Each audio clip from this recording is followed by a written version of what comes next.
Hello everyone, welcome back to illume doubts. 27th question आज हम लोग यहाँ डिस्कस करेंगे। एम्स 2016 का क्वेश्चन है कि which of the following options is correct. चार ऑप्शंस दे रखे थे, चार स्टेटमेंट थे बेसिकली, इनमें से करेक्ट कौन सा है और इनकरेक्ट कौन सा है। ठीक है, अब देखो यहाँ पर ये जो क्वेश्चन थे, ये चारों स्टेटमेंट मेंस्ट्रुअल साइकिल के बेसिस पे थे। बारी बारी से एक एक ऑप्शन ले रहा हूं मैं, और अगर करेक्ट है तो ठीक है, इनकरेक्ट है तो क्यों इनकरेक्ट है और उसका करेक्ट आंसर क्या होगा वो भी मैं यहाँ पर आपको डिस्कस करूंगा। ठीक है, सबसे पहला स्टेटमेंट इन्होंने दिया कि एस्ट्रोजन इंक्रीजेस आफ्टर ओव्यूलेशन। शुरू करते हैं हम लोग। ये मेंस्ट्रुअल साइकिल यहां से स्टार्ट हुआ, ठीक है, यहां पर एंड हो रहा है। ओके, मिड कौन सा होगा इन दोनों के बीच का? तो ये जो लाइन इन्होंने शो कर रखी है ये है mid of the menstrual cycle, यानी कि 14th day. And we all know कि 14th डे पर होता है ओव्यूलेशन। अब ये कह रहे हैं कि ओव्यूलेशन के बाद में एस्ट्रोजन इंक्रीज होता है, तो एस्ट्रोजन का भी चार्ट हमारे सामने है। ये जो ब्लू कलर का ग्राफ है ये एस्ट्रोजन को शो कर रहा है। ओव्यूलेशन हुआ है 14th डे पे।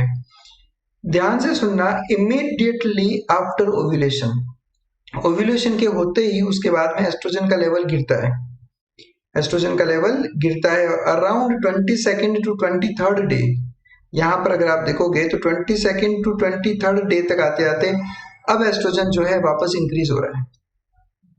यानी कि ओव्यूलेशन के बाद जस्ट बाद में, यानी जैसे ही ओव्यूलेशन होगा उसके जस्ट बाद में एस्ट्रोजन गिरने लगता है, लेकिन कुछ टाइम बाद में, करीब 7 दिन बाद में, ये एस्ट्रोजन वापस अपना लेवल इंक्रीज करने लगता है। अब अगर मैं इस स्टेटमेंट को देखूं कि एस्ट्रोजन इंक्रीजेस आफ्टर ओव्यूलेशन, तो मैं एक सेंस में ये कह सकता हूं कि ये गलत है, एक सेंस में मैं कह सकता हूं कि सही है। गलत क्यों है? क्योंकि ये कह रहे हैं कि ओव्यूलेशन के बाद एस्ट्रोजन बढ़ता है, जबकि ओव्यूलेशन के जस्ट बाद में एस्ट्रोजन गिरता है।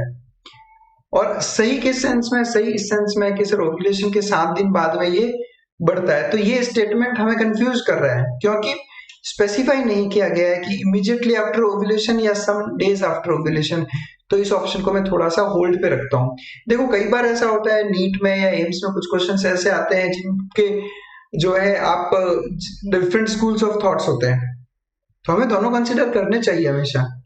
बट मैं अपना आंसर केवल एक ऑप्शन देखकर कभी भी टिक नहीं करता। सेकंड ऑप्शन में देखता हूं, ग्राफियन फॉलिकल्स मैच्योर इन लूटियल फेज। देखो यहाँ पर ये ग्राफियन फॉलिकल का मैच्योरेशन, ये स्टेज जो आपको दिख रहा है ये आपका मैच्योर फॉलिकल है। और मैच्योर फॉलिकल यहाँ पे, ये मैच्योरेशन यहाँ से स्टार्ट हुआ और यहाँ तक मैच्योरेशन हुआ। और ये फेज कौन सा है? This is follicular phase. This is follicular phase. ये वाला है ल्यूटियल फेज। ल्यूटियल फेज में फॉलिकल्स मैच्योर नहीं होते। इनफैक्ट ल्यूटियल फेज तो तभी आता है जब ग्राफिन फॉलिकल रप्चर होकर ओव्यूलेशन हो जाता है। यानी ये स्टेटमेंट बिल्कुल गलत है, इसमें कोई डाउट नहीं है, स्टेटमेंट 100% गलत है। Graafian follicles mature in luteal phase नहीं, Graafian follicles mature in follicular phase. तो ये स्टेटमेंट तो बिल्कुल गलत हमने प्रूफ कर दिया। Third option, maximum level of progesterone is between 11th to 13th day of menstrual cycle। Progesterone की बात कर रहा है तो ये प्रोजेस्ट्रॉन का लेवल यहाँ पे देख लो, आप ट्रेस करोगे आप तो प्रोजेस्ट्रॉन का हाईएस्ट लेवल आपको यहाँ पर दिख रहा है। मतलब यहाँ से लेकर यहाँ तक तो आप बोल सकते हो sir around 19th day to 23rd day, इस टाइम पीरियड में जो है मेंस्ट्रुअल साइकिल के दौरान प्रोजेस्टेरॉन अपना हाईएस्ट लेवल पे रहता है। लेकिन ये कह रहा है 11th टू 13th डे। अब देखो ये पॉसिबल भी नहीं है। क्यों पॉसिबल नहीं है? क्योंकि 11th टू 13th डे यानी ओव्यूलेशन से पहले, ओव्यूलेशन से पहले प्रोजेस्टेरॉन का लेवल नहीं बढ़ता। इसलिए नहीं बढ़ता बिकॉज प्रोजेस्टेरॉन जो है रिलीज होता है कॉर्पस ल्यूटियम से। ये कॉर्पस ल्यूटियम कब बनता है? कॉर्पस ल्यूटियम बनता है ओव्यूलेशन के बाद में। ये मैच्योर फॉलिकल से सेकेंडरी oocyte निकल गया। अब ये जो पीछे स्ट्रक्चर बचा ये डेवलप होकर बनाता है कॉर्पस ल्यूटियम, और कॉर्पस ल्यूटियम प्रोजेस्टेरॉन रिलीज करता है। इसलिए जब कॉर्पस ल्यूटियम बनता है तो उस वक्त प्रोजेस्टेरॉन का लेवल बढ़ने लगता है। क्लियर? जो 14th डे के बाद ही पॉसिबल है।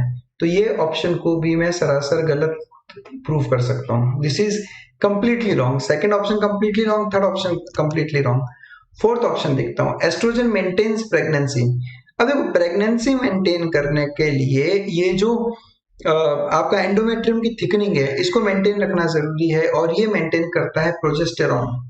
ये कौन मेंटेन करता है? प्रोजेस्टेरॉन। जब तक ब्लड में प्रोजेस्टेरॉन हाई लेवल पे है, तब तक प्रेगनेंसी मेंटेन होगी। जैसे ही प्रोजेस्टेरॉन का लेवल गिर जाएगा, इट लीड्स टू अबॉर्शन।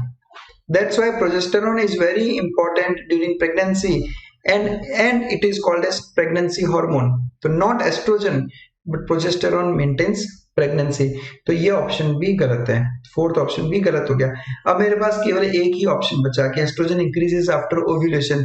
इसको आप अलग अलग सेंस में देखोगे तो आप गलत भी बोल सकते हो, सही भी बोल सकते हो, लेकिन सेकंड, थर्ड और फोर्थ 100% रॉन्ग है। और हमेशा क्या होता है, चार ऑप्शंस में से जो सबसे बेस्ट ऑप्शन आपको लगता है कि सही है उसको आपको सेलेक्ट करना होता है।